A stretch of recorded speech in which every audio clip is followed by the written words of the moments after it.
Welcome to Stop Now. I'm Nate, and I am joined by Cole. Cole, how are you doing this week? I'm doing good. How you doing, Nate? I'm doing great, my friend. And for those who might be watching for the first time, here at Stop Now, we stop, we listen, and we share. And we are a group that talks about a lot of different issues, and we bring on lots of amazing guests to talk about these issues. And our guest this week is someone who we talked to, I want to say back in February, perhaps, maybe January. But it's been a while. And so we've been wanting to talk to this person again because he's doing a lot of great things in the world. Ladies and gentlemen, let me introduce our guest at this time. He is the founder of the 12 Project. Ladies and gentlemen, Kevin McNeil. Yeah, thank you, sir. I appreciate you, man. I thank you. Had such a great time last time. I'm so excited to be back today to share, my experiences in the world and what I believe I've been called to do for the rest of my time here. So yeah, excited. So before we kind of talk about what you're doing right now, Kevin, like I said, there might be people watching for the first time. Every show might be somebody's first show.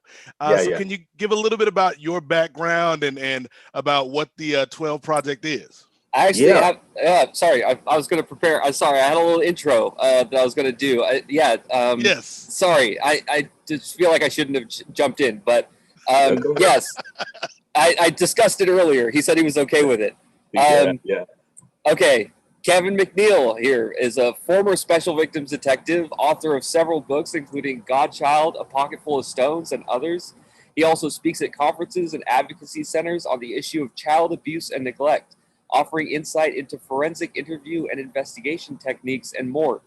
His work as a first responder led him to further take on the role of caregiver and protector of the victims of abuse as the founder of the 12 Project, which you can find at the12project.com. Kevin, thank you for being with us today, and thank you for letting me do that intro. Oh, thank you for having me. I appreciate it. It sounds much better when you do it. So I'm grateful. Well, thank you all for having me. Like I said, I'm Kevin McNeil. I'm a former special victim detective who did the work for 20 years. Well, at least special victim detective for 12 years. I was a police officer for 8 years prior to that. And I saw so much pain in our world, and I questioned where did it come from. I saw so much anger, so much lashing out. And once I became a special victims detective, and I began to see children who were traumatized and growing up with that traumatization, never getting the healing and their interaction that they needed in order to become productive adults, I saw the connection there. So I realized we were doing it all wrong. As police departments, we were responding to incidents and we weren't really trying to cure the problem. In other words, treating symptoms. And so I went to my police department and told them I would like to do more. And basically, essentially, they told me that they paid me to lock people up, not to heal people. So I followed my heart, not my paycheck. And so that led me to creating the 12 Project. 12 is very significant to me because at the age of 12, while walking home from school, I was kidnapped and raped by a man I didn't know. He cut me off, did some railroad tracks, raped me, tried to kill me. Got away, ran away. He got away. But I was still left with the trauma from that event and didn't know it. So because that happened at 12 years old, that's why when I started to name my organization, I named it the 12 Project, because 12 stands for regeneration, it stands for transformation. That's why it's 12 months in a year. Um, so that's 12 hours in a day. Um, the two parts of the day, 12 hours in the morning, 12 hours in the evening. There are 12 people that sit on a jury. So it stood for justice. Also has a biblical spiritual meaning behind it. One day, just while studying the Bible, I saw this text that jumped out at me. It was Matthew 10, verses 1 through 2. It said that Jesus summoned his disciples and he gave them power over abusive spirits, the ability to heal people. And so, it was ironic because the chapter was chapter 10 and the verses were 1 and 2. If you add that up, that equals 12, right? So, it's layers of meaning in that, but that's why I call it the 12 Project. I want to bring justice and healing into the world. I think one of the things that really impressed me, like not only the last time we talked, Kevin, but also through seeing you on various videos online and Yeah, talking about your story is something you always go back to is yeah, you can't, and this is, for everybody out there, like if you've gone through some sort of abuse or some sort of trauma, you can't be your best self unless you address that.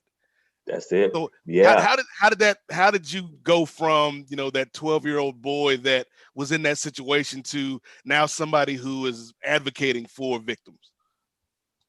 Yeah, that's an interesting question because initially I forgot, I won't say I forgot, but I pretended that the event didn't happen. So much Mhm. so that I played football in the very same stadium where my assault occurred. So I became so disassociated from myself, and it worked for me.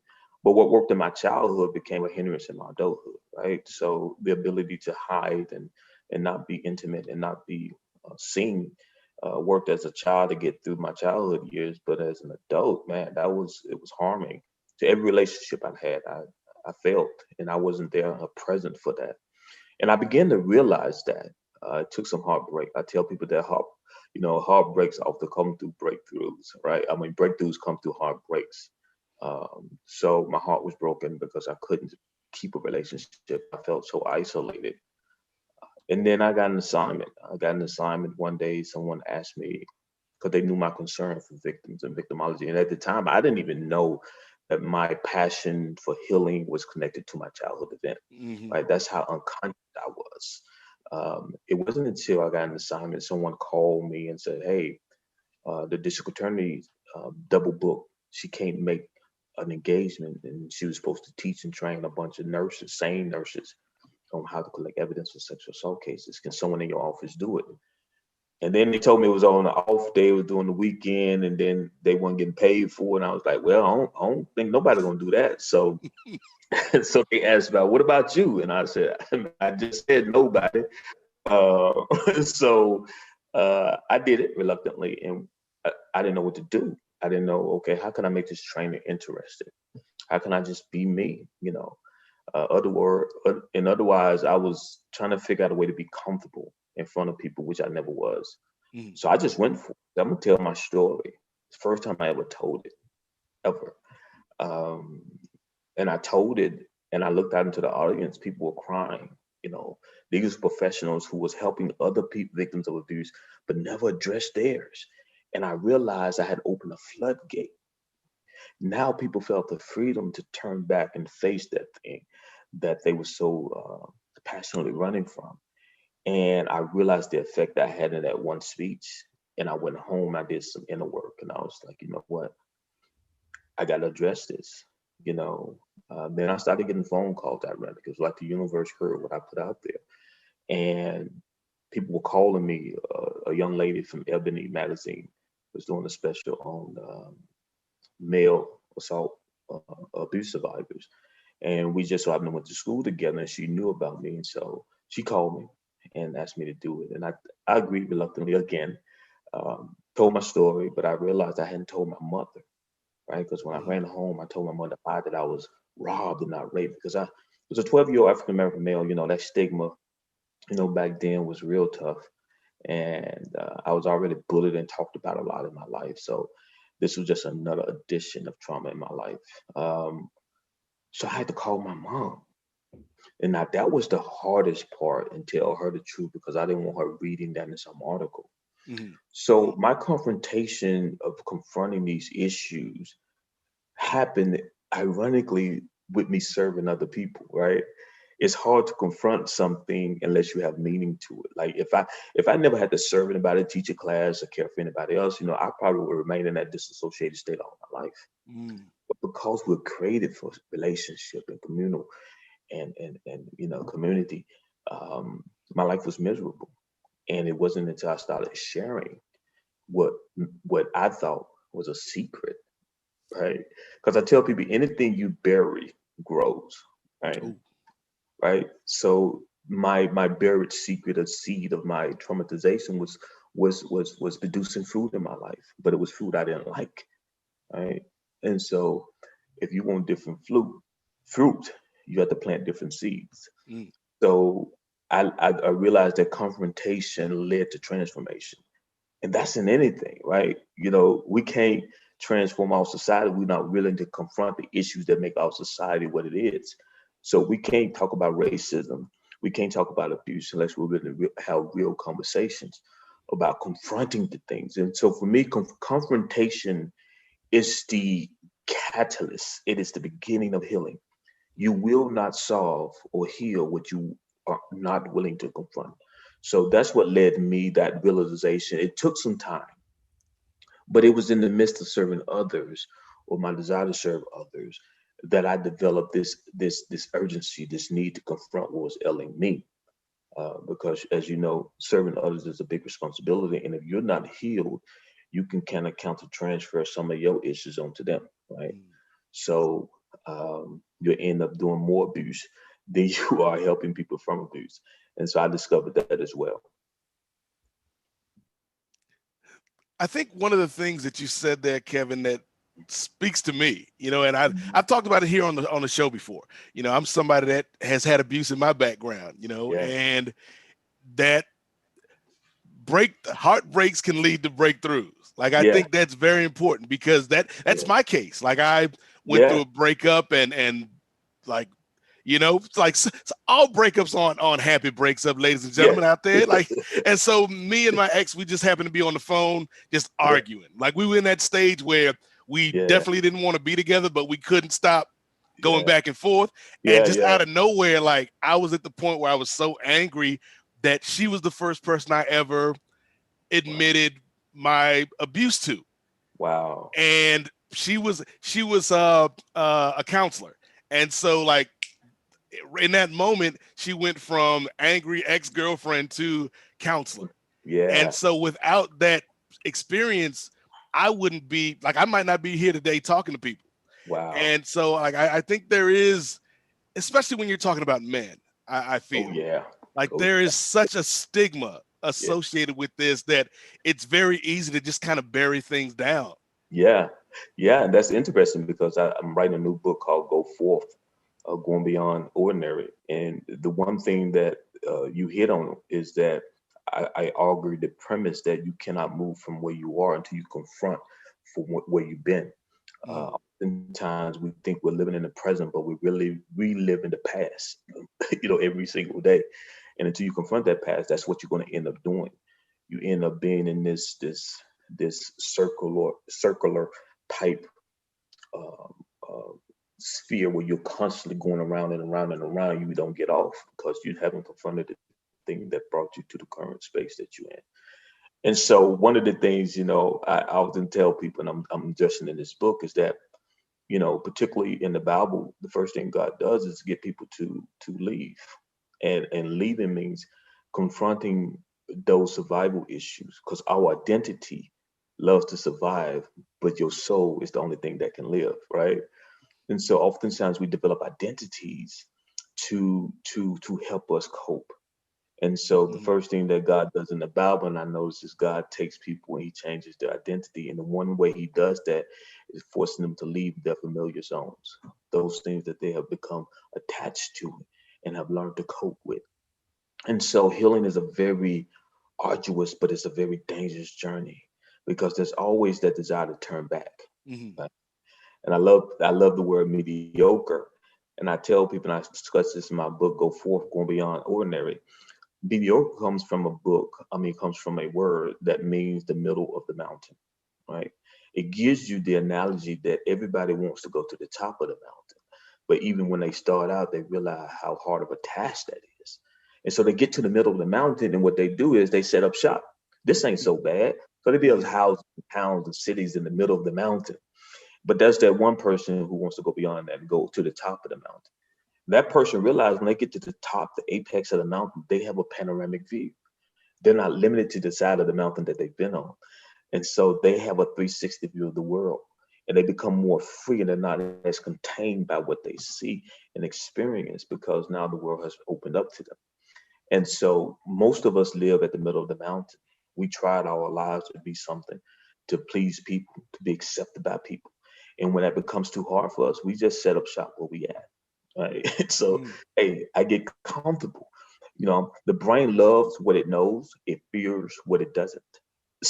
So it's more comfortable to live in pain than it is to solve pain because if I solve it, I don't know what it's going to entail for me to stay in this state of consciousness where I realize life is hard, but I'm bigger than my identity. Mm. Because most of the time when we're in pain, most of the emotions we deal with are identity emotions. The identity, come from our identity.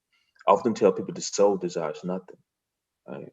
To live soulfully, you attach yourself to nothing, including your pain, including your abuse. Right? You become free of it. Even though it happened to you, you live from your soul and not your identity. Wait a minute, I'm not a victim. I don't have to live with that identity or Mm. live with that. But my soul's work is to help people along this journey, just like I've been on it, and to let them know the truth about it, and that you can't get oiled up and you know, hand on your forehead, fall to the ground, you get back up, and it's over. you know, we have to stop selling that immediate healing story to people, because that's hurting more people than it's helping. Because what happens when people feel like they should be better when they're not, Right. and they're not okay that they're not okay, and they begin judging themselves. And I often tell people it's hard to love what you judge. So if you judge yourself, it's hard to love yourself, and the energy you put out into the world makes you more difficult to love. And so Mm. this cycle that I'm talking about, Mm-hmm. you want to be loved, but love starts internally. Um, but oftentimes it's hard to love our identities because they change based off what we experience. And your identity really doesn't change. Your soul knows who you are. It knows the truth. It cannot lie. But oftentimes we live a lie so we can survive in the groups and the experiences that we set out to to make a part of our lives. Mm. And Kevin, Mhm. I noticed that you also give lectures on forensic interviewing. Is that correct? Yeah, yeah, I Uh, do. is what is the right way to sort of treat or care for the victims in that process, Mm-hmm. and Yeah. what are some of the strategies that you use if we're not overstepping and us and getting into your lectures too much? No, it's great. It's based off victimology and understanding victims.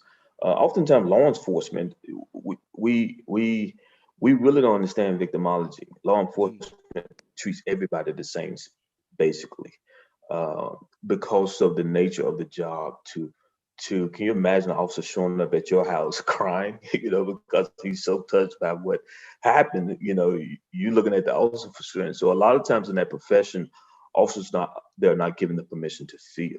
They're Mm. not given permission to identify and empathize. They're just told to do the work, and just like I was. And that's hard when you start dealing with victims of abuse, because you treat them like they're suspects, right? Because now all you're doing is trying to gather information from them so that you can make an arrest or do your job. But the victim's brain doesn't work like that. Oftentimes, I tell detectives and tell people in forensic interviews, you may be looking at yourself as helping a victim, but this may be life threatening for them. If I tell, right, what's going to happen to me? What's going to happen to them? And so, all the time, I have to train them to be aware that this is the most difficult thing that a victim will ever do, is tell you the details of their story to a complete stranger. And oftentimes, I use the analogy, when I'm up on stage, I want someone in the audience to come up and tell me about your last consensual sexual experience. I want you to tell us about everything. Don't leave nothing out. Tell us about all the sex you had. And I say, any takers, any volunteers, and nobody raised their hand. Get me like, God, like, whoa. I said, but this is what you do every time you ask a child to come into a room to do a forensic interview. Mm-hmm. You ask them to give you the details. Now mind this is not a consensual act. This is a forced act upon them. Uh, so imagine how difficult, if it was difficult for you to come to the stage and tell us about what you enjoyed, what you consented to. Imagine how difficult it is for a child to go into a room with a stranger by themselves to Mm-hmm. tell them details of something that they didn't consent Mm. to. And so I train detectives and forensic interviewers on how to listen and not to try to extract, because the soul speaks when there's a listener present, right? And oftentimes we're trying so hard to get information that we're not present with the victim in the interview. And so even as children, I've seen it, man. I've seen children shut down because they felt the presence of a person who really wasn't there to help them or had no interest in what happened to them. They were just there to get information so that they can do a job. And kids are very intuitive. I've watched kids shut down, their soul shutting down, so I can feel that there's no care here in the room. So that's what I teach forensic interviewers is that caring is not something you can fake. It has to be genuine. So you have to go back and going back to what we talked about, confronting. Is this just a job for you? Are you just following a paycheck, or are you following your heart? And then I give them, it's people who follow the paycheck won't last long in this job, or they'll do the bare minimum. Mm. And so what I try to do is get organizations to realize maybe we need to do a reassessment, confrontation. Why did we bring this person on board? Because you're dealing with people whose lives are going to be affected by encountering you. I've heard victims say that the police experience, the judicial experience was worse than the attack, Mm. right? Because they had to tell multiplicities of people the same story over and over again, and the people that they talked to didn't listen to them. They interrogated them. So that's my main training. And it's difficult to get, I get pushed back on, it's difficult to get people to think about this. But being heard leads to being healed. My primary goal is to heal the victim or give them the resources necessary for the healing from the abuse. And yes, in that process, I'm gonna put somebody in jail, hold someone accountable. And here's the thing I tell people too, that really blows their mind in my training. Not all victims want the suspect punished. Sometimes they just want the abuse to stop. Mm. So you can be seen as an enemy if you go in there with the attitude, this punitive attitude, I want to punish the person that did this to you. That may not be the goal of the victim. So we have to have all of this, but you won't know that unless you have empathy and sympathy for the victim, and you're not so focused on the goal of putting somebody in jail. Mm. Now let's stay here for a second, Kevin. And I don't want to get too political here, but that's kind of what we do here. Stop Gotcha. now, Okay. because one of the big topics over the last year, and maybe even Mhm. longer, but specifically over the last year, has Mhm. been about how police interacts with the community. And some people Yeah. talk about defund the police or abolish the police or Yeah. things of that nature. As somebody who has served, out there Mhm. protecting and serving the community, Yeah. like what are your thoughts on what needs to be done with law enforcement? Is there a better way that officers can do their job, like you were just saying, to better serve the community? Yeah, that needs to be training. When I was coming up, I'm from Memphis, Tennessee. Memphis had an experiment I think was, I don't know if they experimented with it, but they no longer do it. Where to become a police officer, you had to be like a traffic cop for 2 years, and all you did was respond to non-emergencies or accidents. You didn't have Mm. a gun, you just had a radio. But after those 2 years successfully doing that, then you graduate to become the police officer. I thought that was a wonderful tool they used, and I think police departments should get back to that because what that allows is that you have an attitude to listen. Right? Let me listen to what happened because I don't have the force to put anybody in jail or the threat to put someone in jail. So now Mm. when people know that there's not a threat against them, they're more able to communicate and cooperate with you. But if I show up with a gun and a badge and a neighbor dispute, it's just a neighbor dispute, right? My greatest fear is that this person is going to take me to jail. And from a police officer perspective, if you don't do what I say in that moment to stop the dispute, then yes, I'm going to take you to jail. So I abuse my power to control incidents that don't require me to get too intimate and involved with the people themselves. I want to get on to the next call. Look, in essence, y'all making me busy, y'all bothering me. This is not a real emergency, right? But if you start sending people that know they got time, right? The goal is not to make an arrest. The goal is to listen and solve a problem. Mhm. After 2 years of doing that, you bring that with you when you get the gun and the badge, right? So now you're not so adamant about, okay, my job as a police is to put people in jail, right? And get to the next call. I got to solve this call as quick as possible because there are 5 more waiting on me. So police departments have to change their approach to crime. They have to really think about the serve and protect and really go by that that mantra because really it's protect and serve, if at all, serve second. Um, but that's, I think, is what's needed from police departments. And another thing that is needed, once I was a police officer, Police officers are not taken care of psychologically. They're Mm. expected to go out and see the worst of the world, and yet there's no therapy given to them. There's no support groups given to them within their own police departments. And so, can you imagine someone like me who had trauma all these years hidden inside of me, and I was going home with a loaded gun every single day? And people used to ask me, "What's your greatest fear as being a police officer? Is it getting killed on the street?" So no, my greatest fear is when I come home at night, I look in that mirror and I don't like the person I see, and I got a loaded gun on me. Mm. Right. So a couple drinks and in the right mindset, I'm out of here.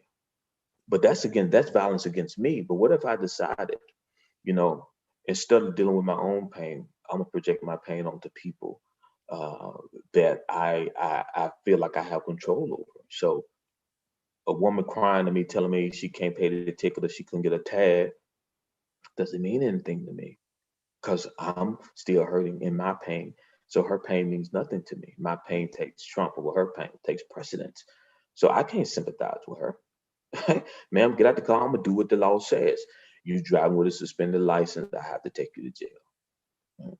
Now think about that. Think about this woman's attitude towards the police now, who she cried her heart out to. A woman who may be going through domestic issues at home, Mm. right?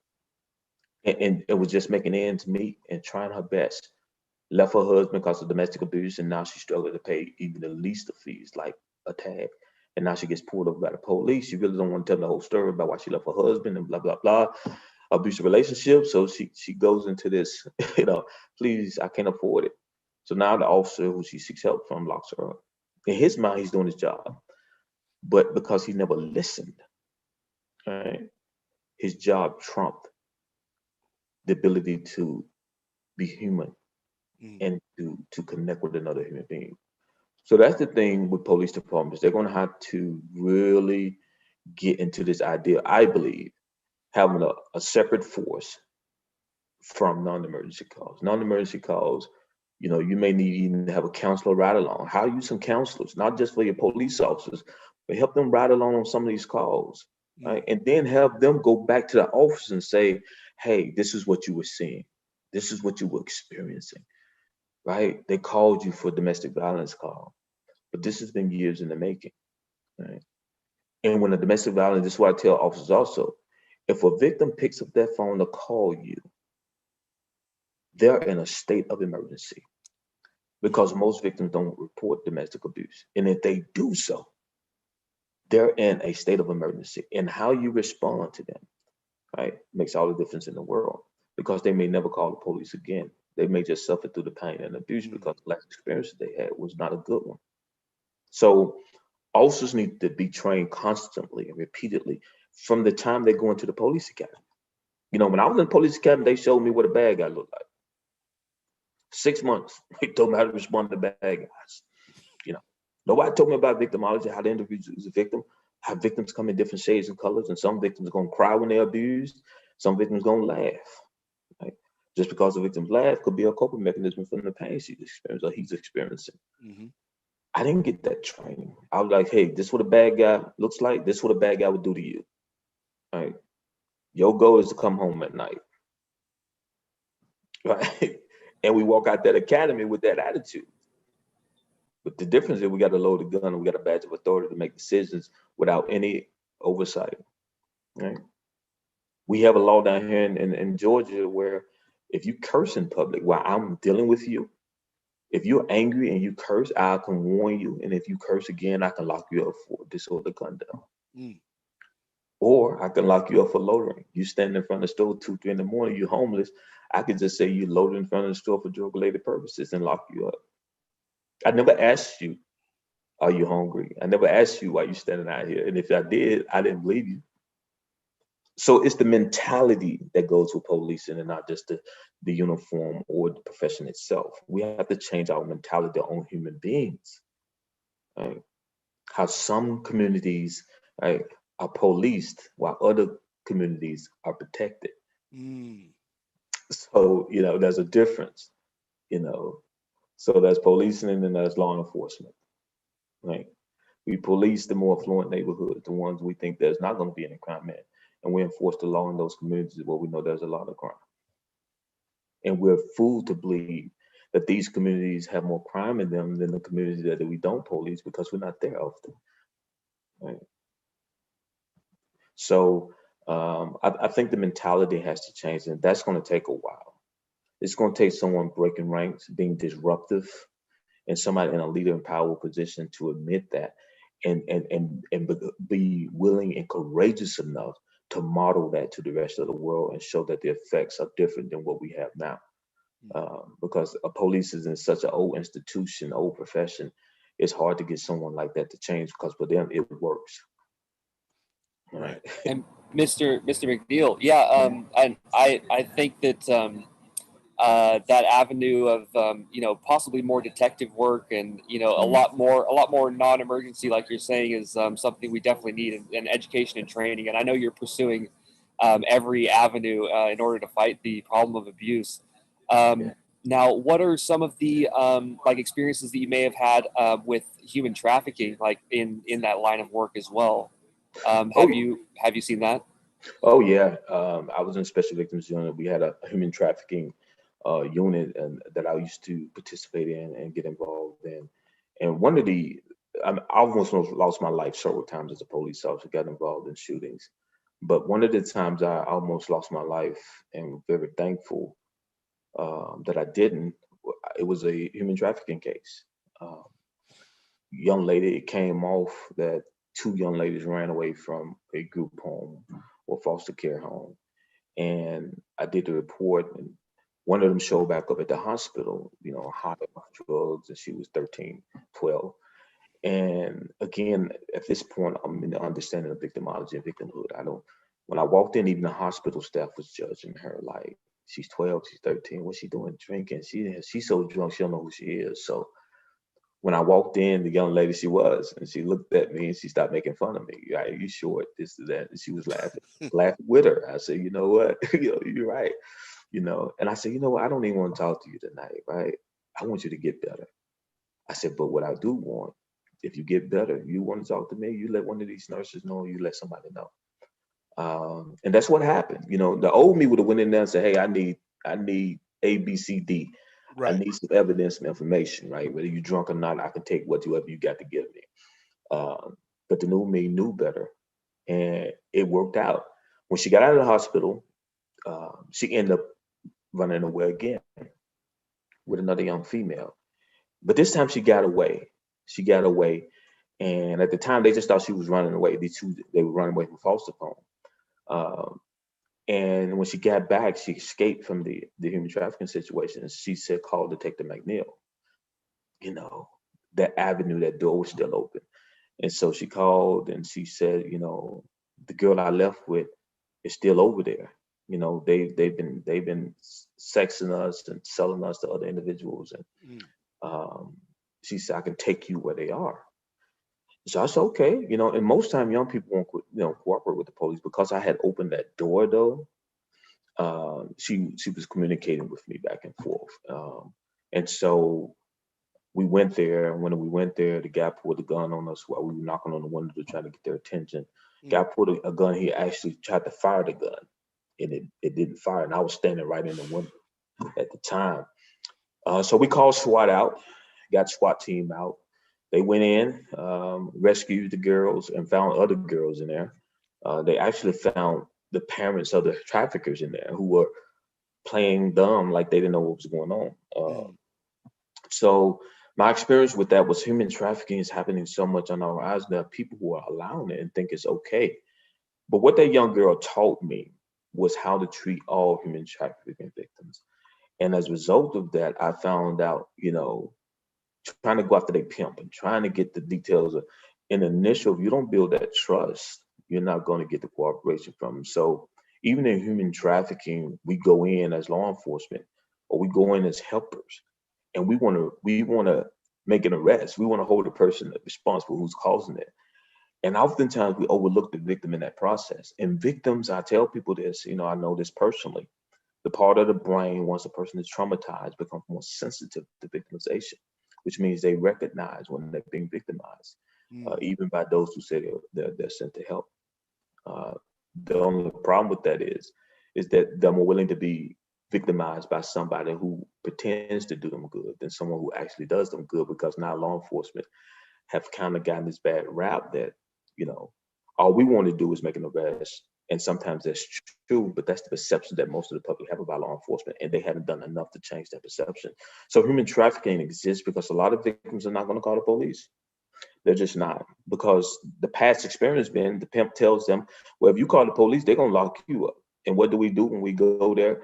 Instead of putting them in a van or a nice SUV to transport them wherever we want to transport to get information from, we put them in the back of a police car. And where do we take them? We don't take them to a home that police departments own that they can retrofit that look like counseling. No, we take them to the police precinct where we lock up criminals. So Mm-hmm. in their mindset, they're being put in jail, or they're being punished for being a victim. And So yeah, sorry, Mr. McNeil, have you seen the Netflix? It's actually a show, Unbelievable. yes, I have. I love that. Yeah, Okay, it's right on. That's spot that. I tell people, I tell police departments need to watch that video as a reference of training. That needs to be a definitely. requirement for every police officer. Mm-hmm. Period. Right? Because it epitomizes what happens, and it's spot on. I've also heard that the police take on so many roles because they have to take on the role of almost like, therapist, social worker, like teacher, parent, Yeah, and all the failed social services that, like education, that we're sort of missing, like that are kind of not doing so well to solve any of our issues. So yeah. it's passed down to the police, and they take on so many different roles that they're obviously overtaxed and overburdened, and we need something new to happen there. Yeah. And the bad thing about that, we take on those roles without being trained in those roles. Mm-hmm. I'll be more confident in taking on those roles if you taught me some things about the roles that you're asking me to perform.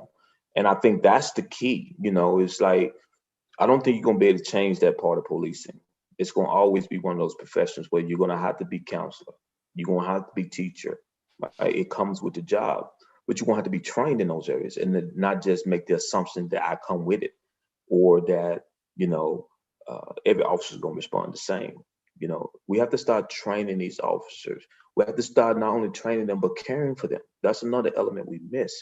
uh, I spent 20 years as a police officer. We had 30 chaplains and not one therapist, and the chaplains never came to visit you unless another officer got killed, Mm. and they didn't come to speak to you. They just came to show up. They never set aside.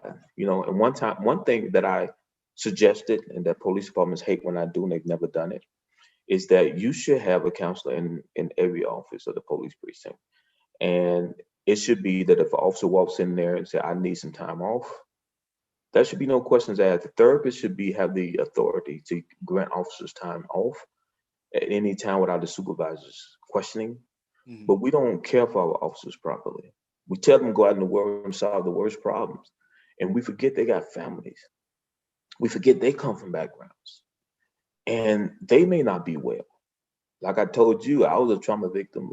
No one knew about it. I walked home with the gun and the badge, drank most of the weekends to make my weekends go by, because I couldn't stand to be sober and conscious, because I had to think about what happened to me. And yet I sobered up enough to put that gun and badge on, go out to the streets and deal with other people's problems. Right? So, uh, So, Mr. McNeil, sorry for interrupting no, again. go ahead. But we're going to welcome Cesare, who is from the Igora International Logic Party. He's familiar with us. I'd like to introduce him, and also to open up a Q&A session, if that's all Okay. right. So, Yeah, that's cool. sort of a quick Q&A. If Oh, yeah. anybody has any questions, I know I have some. Now is the time. I was going to ask, because you do donate your a lot of the revenue from your books into these advocacy groups for child abuse, and you're like I said, pursuing all the avenues. And I wanted to ask you about Kevin the Invisible Little Boy. Yeah. What are some of the metaphors at play there? Because it seems like obviously there's a lot going on that is very interesting to me. Could you Yeah. explain a little bit more about that book? Yeah, I wrote Kevin a Little Boy because I wanted to help other teenagers and children deal with the emotions that come along with being a victim of abuse. Mm. And I want to do it in a metaphorical way. You know, I often tell people the best way to hide hard truths is put it in a wonderful story. So Kevin the Invisible Little Boy, you know, is based off my story a little bit, but it's told in a fictional way where this little boy, you know, he sees this man up on a set of bleachers one day while walking home from school, and this man is invisible. This man, by Kevin recognizing this man, the man is shocked. He said, "You can see me," and Kevin says, "Yeah." And so the man says he's been there all that time and no one ever seen him. And then the fact that Kevin can see him means a lot. And so, because Kevin in the book, he's been bullied. He hated his childhood. No one likes him. So he asked the man, "How did you become invisible?" And the man tells him about this invisible forest. And so the man says, "Because you can see me, I can pass on to you what I went through, but I can't tell you the experience because I want you to experience." So the little boy becomes interested in the forest and goes in, and he meets all these different characters. He meets anger, he meets shame, he meets guilt, uh, and they become his friends in Invisible Forest. They help him become invisible. But while he's talking to them, one day he sees this bright, beautiful figure. I mean, he's never seen anything so beautiful in his entire life. So he tells his friends as they're sitting around the campfire, "Did y'all see that?" And he describes and they tell him, "You must never, guilt, anger, shame." They tell him you must never interact with that image. You must never interact with that being, because if you do, they're going to cause you to lose friendship with us and you may have to leave the forest. Hmm. But Kevin is very, interested in this figure. He sees her again and he encounters her. He asks her who she was, and she said, "My name is Hope." For the first time, he sees Hope. And once he sees Hope and encounters Hope, she gives him a different feeling. Then when he's with shame, guilt, anger, and all those other characters, he just feels alive. And so she tells him that, "Kevin, I can make you visible again if you want to, but you have to leave the forest." And so he has a choice to make. Do I follow Hope or do I stay in pain, shame, and guilt? And so I'll let you read the rest of the book to find out what his decision is. But yeah, yeah. That And sounds so, like an amazing story, Yes. actually. yeah, yeah, yeah. So, and I, I did have a question for you, Kevin, because uh, I feel like our experiences, while not yeah, 100% exact, I feel yeah, there are similarities. gotcha. And Yeah, and I think one of the things that I wrestled with was with my faith and my abuse.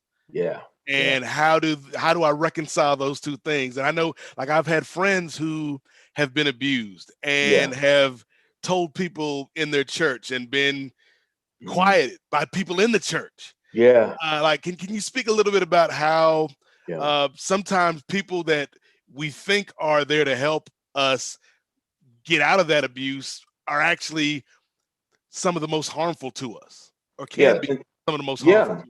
They can be, and I talked about that earlier about confronting. When I don't confront what my issues are, to give you a perfect, open and I guess transparent example.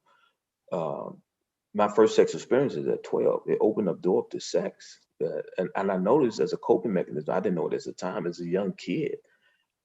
I always wanted to masturbate, and I had this excessive sex addiction, even as a kid, watching pornography, things of that nature. And what I didn't realize, because I never had a father in my life, never had a male role model in my life, is that although this man did something harmful to me, it felt good that he went out of his way to get me, right? So it sounds sick, but it's one of those things where you're belonging and wanting to be accepted and loved.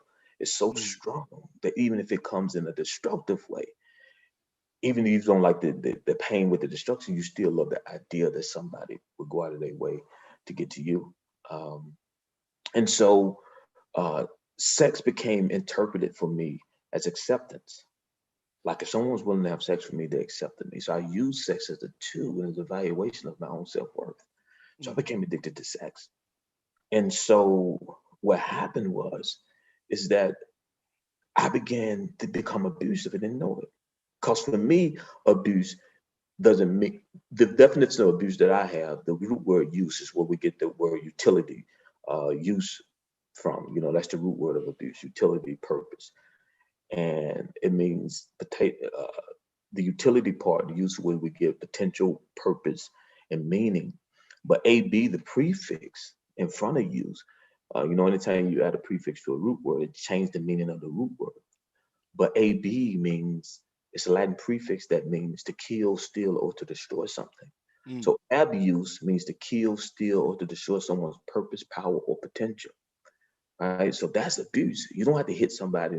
So I became abusive by that definition, because what I was doing was I was using women to satisfy my pain. I had no intention on marrying them or loving them. So I'm stealing their potential, their purpose, their power, right? That's abusive. We may not want to think that's abusive, but it is, because your intentions are wrong. Yeah. So my abuse became one, being a male, where it was celebrated, right? Man, he got multiple sex problems. Man, he a player, he a pimp. But I was using women, right? The only difference between me and a pimp was I wasn't forcing them to have sex with other people for money, but I was still using them for my own sexual gratification, and for my pain, my purpose. And so what happens is that people in the church, a lot of them are given leadership positions, and they haven't dealt with their issues. And when you haven't dealt with your issues, they're going to come out in relationships. That's when you really know what your issues are. If you single, you out here, you ain't really connected to nobody, you ain't really dealing with people a lot, you're gonna think you good, you know. But once you get in that position of leadership, now it's for me, I started speaking, man, all these beautiful women was coming up to me and like, can I have your number? Can we talk? And at first I'm not healed. I'm like, oh yeah, sure. And I remembered, I think sex is I'm using sex as evaluation too. So if this woman want to talk to me, she really want to have sex. And then sometimes, because those victims came to me in true honesty to help me, wanted to know more about that pain, sex probably would occur, because the way I came at them, I wasn't healed. I was rejecting them. I was using them. But I end up hurting them worse after the fact, right?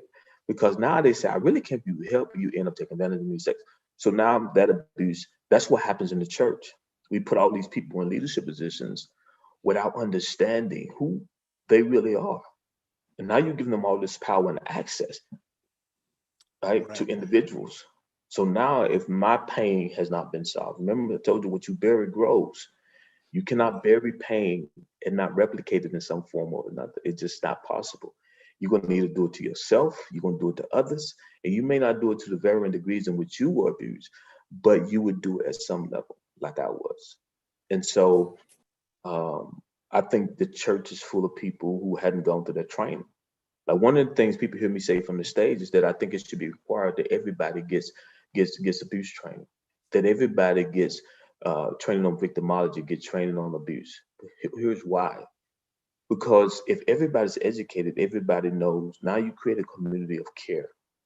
So before the preacher can get a license to preach, he has to go to this class and get his preacher's license. He has to go to this class where he has to sit down as one of these child advocacy centers and one of those entities and institutions where I send money to support to help abused children heal. If he has to sit down and let one of them instructors from the child advocacy center come and teach them in order to get his preaching license, and then he has to pay for that, that's money going back to the child advocacy center for the work that they do to help children heal. But at the same time, it's educating the person in leadership. So now they know abuse is just not something that I do one time. That one time affects that person for a lifetime. That's why I love what Alice Miller said when she said, your childhood lasts a lifetime. What happened to you in your childhood, you carry through your adulthood. And so I think if that becomes a norm, because people think I'm crazy when I say that, but we make people get licensed for guns. We make people get licensed to dance in strip clubs, to sell alcohol. Why not make people get licensed to take care of one of my most important resources, which is our children? Right? It just makes sense. So you'll stop preachers who are pedophiles or those who have the proclivity to abuse others from coming in and doing such acts, right? Because now they have to sign up on training that they got trained. Now it's easier to prosecute individuals like that because now your intention is shown. You went into this knowing the training that you got, and you knew, and you still did it. Mr. McNeil. I definitely think that we should open up those avenues, just like you possess the sympathy and empathy to open up in this sort of world of victims that we have, and that to hold that class somewhere in education would be amazing. Yeah. And I also have one last question before we go. Okay. On one of the topics on which you speak, I was curious about the Together We Stand lecture that you have. Yeah. Yeah, what is some of the data and science maybe behind the benefits of team cooperation or the teamwork that you ascribe to in that Yeah. lecture, Yeah. including like the effectiveness and the health benefits and what have you? Yeah. I think healing cannot be done outside the community. That's just impossible. You can't get healed in isolation. It takes a community and effort. It takes every person to have the same mission. You know, we can have different methods, but we must have the same mission. And I use nature as a perfect example, science, as how this works. You know, the sun heats the water lets out vapors, creates steam that produce clouds. The wind comes and pushes the clouds over land and produces precipitation, which helps grow trees, and trees give us oxygen as humans we can breathe, right? That's the whole cooperation of the universe. Mhm. If the sun goes around the moon, nothing exists in isolation. Nothing works in isolation. Your car, right? One part mess up, your whole car mess up. Your body, right? Your body is a perfect example. Your liver decide they want to cooperate with your heart, hey, your whole body gonna be messed up. Everything works in conjunction with teamwork, right? People talk about Martin Luther King, but you got to include the students at the lunch counters. You got to include the white man and Jewish man and women that walked alongside of them. You got to include the women who prepared meals for them while they stayed up talking about meetings, right? Mhm. Martin Luther King didn't bring justice by himself. He did it because he led a team of people. And it was cooperation from that team that brought the healing into the world. And so I use that to say, together we stand. And it's true. Together we stand, divided we fall. And so you're seeing that now in our country, right? You're seeing these different things happening that divide us, and we can't come together on the most simple things like climate change. That's evident. That's going to kill all of us. It's like being on a plane that's crashing, and you trying to stop the one person that can help us because you don't feel like you the one, or you feel like you the one that should be the one to help. Well, if neither of us come together on how we gonna best help everybody, everybody. Mhm. Right. So that's what you're seeing. You're seeing the And you wildfires. got some people that don't even believe they on a plane. You're right. Or if the plane crashed, they gonna survive it, and everybody else gonna die. And that's the whole thing. You know Mhm. what we see in the world today. We're crashing, and then we got people trying to fight. You see that even in abuse circles. You know, we claim we all want to help abuse victims, but you'll have people in the same circles fighting on how to help. Think that way is the best way, and so it doesn't help anybody. So in that lecture, I talk about together we stand, divided we fall. Nature teaches us that. Our own body is an example of that concept. And if we can't get together, Martin Luther King said it best, right? you know, he talked about, either we come together as brothers or we perish together as fools. Uh, Mhm. and so uh, I don't want to become a person known to be foolish. So I'm gonna do everything I can to bring people together, even if that means disrupting what we have now. Uh, that's what I have to do. Absolutely. We definitely will need to catch up with you again, Kevin, because I feel like we just kind of scratched the surface. But I guess my last question for you is if there's somebody out there watching Mhm. that has gone through abuse or knows somebody that's being abused currently, like what are the steps that they can take to either help themselves or help somebody that they love? Yeah, that's a great question. The first thing is that acknowledge that it happened. And if you know somebody who it happened to, believe them always. We live in a culture where suspects are given the benefit of the doubt, and then victims are questioned over and over again about did it really happen. Mm. And so my advice for someone that it happened to is that it happened to you, right? And acknowledge that. Acknowledge the pain that comes with it. Don't try to ignore it. Don't try to bury that pain. But also don't try to do that by yourself. Get into a group or a support group with people who can listen to you. You know, I'm not so big on people who can give you advice. I'm more big on people who can actually listen to your heart, your soul. But that's when your soul shows up, when it's in an environmental place that people can listen rather than people trying to fix you. You don't need to be fixed. Um, you're great the way you are. Something bad happened to you, and you can get through it. There's a community of people that things have happened bad to them as well. And so I would say, find that group and let your soul connect you to that group. Don't think just because you need to belong that you get in any group because it may not be your best group. Um, And so live from your soul, not your identity. That's what I tell people. The soul desires nothing. It attaches itself to nothing, not even victimhood. And you'll find peace in that. Thank you very much, Mr. McNeil, for being with us Yes. today. Thank you. It's been a pleasure, and thank you so much for sharing all your insights.